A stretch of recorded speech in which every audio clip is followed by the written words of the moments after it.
Boa noite, pessoal do curso Isoquímica Isolada 1 do grupo G8. Estamos retornando o segundo semestre, ainda no processo do sistema EAD, Educação à Distância. Infelizmente, as aulas não reiniciam de forma presencial, devido ao processo de pandemia. E, não sendo pessimista, mas acredito que o nosso retorno vai demorar um pouquinho, principalmente depois que eu vi as notícias ontem, que tudo indica, segundo a ciência, a segunda onda da pandemia foi antecipada, principalmente no Brasil, pelos números que o Brasil está apresentando, e deve acontecer agora de agosto para setembro. Então, a perspectiva de retorno, eu acho que fica um pouquinho mais complicada.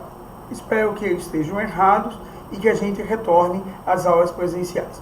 Bom, enquanto nós não retornamos, vamos no sistema EAD e nós pagamos naquela parte de funções e classificação de reações.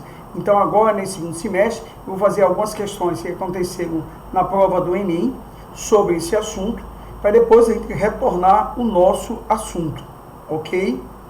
Temos um tempo bom, razoável, então nos permite a gente fazer essas aulas de exercício, depois retornar ao assunto e continuar com a parte do segundo semestre, que são os cálculos, ok? Vou, esse semestre, parar também para resolver as questões do material que vocês vão receber do curso de isoladas, e aí a gente vai alternando resolução do Enem e resolução do material, ok? Ou outros materiais que porventura eu coloque para vocês. Lembrando a todos que eu estou sempre à disposição no Zap 98855.000. Algumas pessoas disseram, sabia que você demora um pouquinho. Na verdade é o seguinte, meu celular não permite tanto chip. E esse chip eu fiz exatamente só para tirar dúvida. Então esse chip, na verdade, ele está no meu celular de uma forma virtual. Não me pergunto como, que eu não entendo. Eu sei que eu tenho que acessar uma senha, como se fosse um chip secreto. E aí depois é que eu visualizo perguntas e tudo. Esse chip eu fiz só para a parte do meu trabalho ligado à educação. As escolas e os alunos têm acesso à minha pessoa através desse número, que é o 98855.000, ok? Se eu demorar, insistam para que eu responda, tá certo? Então vamos lá, a gente vai começar a resolver as questões do mesmo modo, o mesmo modelo. Em cada aula vão ser 3 vídeos de uma faixa de tempo de 15 minutos, e logo depois eu estou à disposição de vocês, no caso de vocês, até 15 para as 8, pelo grupo G8, pela Isolada 1, e pelo meu celular o tempo inteiro, ok? Sejam bem-vindos ao segundo semestre, mantendo-nos em quarentena e com a proteção do plano maior, né? Vamos recomeçar. Então vamos lá, pessoal.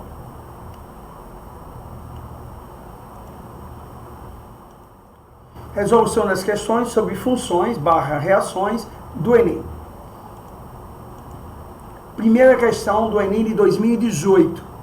O manejo adequado do solo possibilita a manutenção de sua fertilidade. Vou parar aí só para comentar. Quando você fala em fertilidade, fertilização do solo, você tem que pensar nos componentes, dos macronutrientes que a química sempre aborda, que principalmente são o NPK. Qualquer composto que tenha nitrogênio, fósforo e potássio. Pode ter enxofre, pode ter outros elementos, mas os principais é nitrogênio, fósforo e potássio, o NPK. À medida que as trocas de nutrientes entre a matéria orgânica, água, solo e ar são mantidas para garantir a produção. Algumas espécies iônicas de alumínio são tóxicas, e não só para a planta, mas para muitos organismos, como as bactérias, responsáveis pela transformação do ciclo do nitrogênio. O alumínio danifica a membrana das células das raízes, restringe a expansão de sua parede e, com isso, as plantas não crescem adequadamente. Para promover benefícios para a produção agrícola, é recomendado a remediação do solo utilizando calcário, carbonato de cálcio. Mais uma vez, eu abro um parênteses. Carbonato de cálcio, função sal. é um sal normal. Por que normal? Porque na sua estrutura não tem nem H nem OH. Mas é um sal normal que, dissolvido em água, dá um caráter ou um pH básico. Por quê? Porque ele vem de uma base forte, que é o cálcio, o hidróxido de cálcio. Quais são as bases fortes? 1A, 2A, exceto magnésio e berílio. E vem de um ácido fraco, que é o H2CO3, que é o ácido carbônico. Porque eu sei que ele é fraco, oxiácidos, o delta, que é a diferença entre oxigênio e hidrogênio ionizáveis, de 2 em diante é forte, abaixo de 2 é fraco. Eu sei que tem um critério de moderado, mas tudo que for moderado vamos considerar fraco. Então ele é fraco, ok? Tudo bem? Então ele vem de um ácido fraco e de uma base forte, então prevalece o poder da base. Então em meio aquoso ele tem um caráter básico. A química do segundo ano, eu sei que o primeiro ano o professor de biologia já comenta, mas no segundo ano que vocês vão discutir de forma apropriada, o pH aí é básico, um pH básico a 25 graus de pressão de uma atmosfera é um pH acima de 7. Então essa solução tem um pH acima de 7. É um sal normal de pH alcalino, de pH básico. Essa remediação promove ao solo. Você está adicionando uma substância de pH básico. Diminuição do pH. Não, seria aumento do pH e não diminuição, né? Solubilização do alumínio ocorrendo a sua lixiviação pela chuva. Aí piora a situação. Se ele se solubiliza, ele dissolve. Se essa vai formar solução. Se forma a solução aquosa, aí é que ele entra em contato com a membrana da plantinha, aí é que ele destrói a flora microbiana, quebrando todo o ciclo do nitrogênio e a planta não se desenvolve. Interação do íon cálcio com o íon alumínio produzindo uma liga metálica. Não, liga metálica você não produz assim. Como é metal, é uma redução, é mais por eletrólise na química do segundo ano. Reação do carbonato de cálcio com alumínio, formando alumínio metálico. Aí é redução, produção de metal, esse aí é eletrólise, não é natural, espontâneo. Aumento de sua alcalinidade, com certeza, o carbonato de cálcio é alcalino, tornando o alumínio menos disponível. Por quê?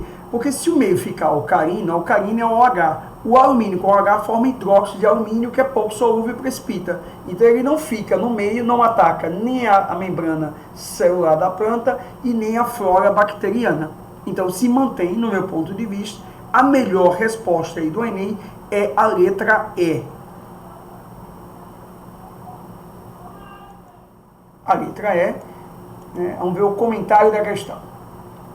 Fazendo-se a hidrólise. Hidrólise é quebra na presença da água do carbonato de cálcio. Eles separam em Ca2+, e CO3, 2-. Ca2+, CO3, 2- e a água, já que é meio aquoso, formam o Ca2+, o OH livre e o bicarbonato, ou o carbonato, tanto faz. Esse OH livre ataca o alumínio e forma hidróxido de alumínio, que é pouco solúvel. E aí ele não está disponível. O K de alumínio será retirado do solo na forma precipitada. Por isso que a resposta é a letra E. É lógico que o candidato não precisava de todo esse argumento teórico para marcar a letra E. Ele já tinha percebido que carbonato de cálcio é básico, logo aumento da alcalinidade. Aproveitando, questão 2. Vamos lá para a questão 2. A soda cáustica, dou uma paradinha, soda cáustica é o nome comercial do hidróxido de sódio, que é uma base forte. Além de base forte, o hidróxido de sódio, quando se dissolve em água, a sua dissolução e dissociação, já que é um composto iônico, libera muito calor. É um processo exotérmico, obrigando aos candidatos a saberem que é sempre exotérmico. A dissolução de hidróxido de sódio em água, a dissolução de ácido sulfúrico concentrado em água, a reação de neutralização entre ácido e base e a reação de combustão.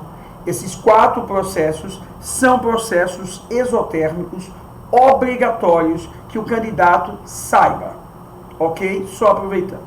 E é por isso que a soda cáustica é usada em casa para desentupir vasos sanitários e pia, porque como a dissolução é um processo exotérmico, aumenta a temperatura em torno de 70 graus, ela atinge, e com isso ela destrói o material orgânico que estava entupindo, ou a gordura ou o bolo fecal. O bolo fecal é merda, né? Bosta. Então o que estava destruindo, entupindo, era bosta. Eu sempre digo isso, essa explicação eu consigo dar, não consigo explicar como entope. né? Porque a tubulação é enorme e ainda conseguir entupir é um negócio assim extraordinário na minha mente, mas acontece, ok? Então, continuando. Pode ser usada no desentupimento de encanamentos domésticos. Acabei de falar, não tinha lido o texto aí. E tem em sua composição o hidróxido de sódio, NaOH, como principal componente. Por que principal componente? Porque a soda cáustica é o hidróxido de sódio comercial. Se é comercial, ele não é puro, né? Além de algumas impurezas. A soda normalmente é comercializada na forma sólida, que apresenta um aspecto derretido quando exposta ao ar por certo período. Por que derretido? Porque ela reage com a água, né? Ela reage com a água e aí forma o meio aquoso. O fenômeno de derretimento decorre da absorção de umidade presente no ar atmosférico, fusão do hidróxido de sódio, não, reação da impureza do produto, não. Absorção de gases, reação do hidróxido de sódio com gás nitrogênio, não. Absorção da umidade, que é a água presente no ar atmosférico. Letra A é a resposta da questão. O principal componente da mistura, conhecido como soda cáustica, é o hidróxido de sódio, NaOH. Essa base absorve a água da atmosfera, ou seja, é um composto higroscópico. O hidróxido de sódio, ao ser hidratado, forma uma espécie de pasta apresentando o aspecto derretido, citado no texto, e liberando uma grande quantidade de energia, porque esse processo ele é exotérmico, ok? Eu continuo daqui a pouco no segundo vídeo da aula de hoje.